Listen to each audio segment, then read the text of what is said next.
Hello viewers, আসসালামু আলাইকুম। SB সুমোর রান্নাঘরে আজকে আপনাদেরকে শীতের জনপ্রিয় একটি পিঠা পাটিসাপটা পিঠা বানিয়ে দেখানো হবে।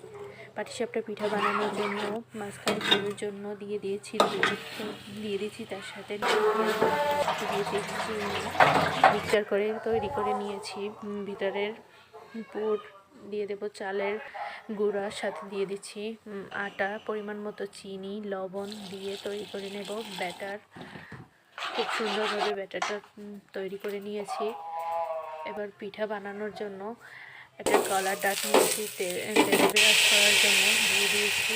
ব্যাটারটা দিয়ে ভালোভাবে ঘুরিয়ে নিয়ে তৈরি করে নিয়েছি। এবার এটা ঢাকনা দিয়ে ঢেকে দেবো।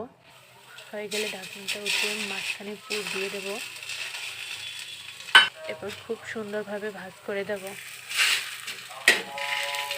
সুন্দরভাবে তৈরি হয়ে গেছে আমাদের একটি পিঠা। একটা পিঠা আপনাদেরকে তৈরি করে দেখাবো। দিয়ে দিয়েছি, এবার ঢাকনা দিয়ে ঢেকে দেবো। মাঝখানে পুর দিয়ে আবার ভাজতে দেবো।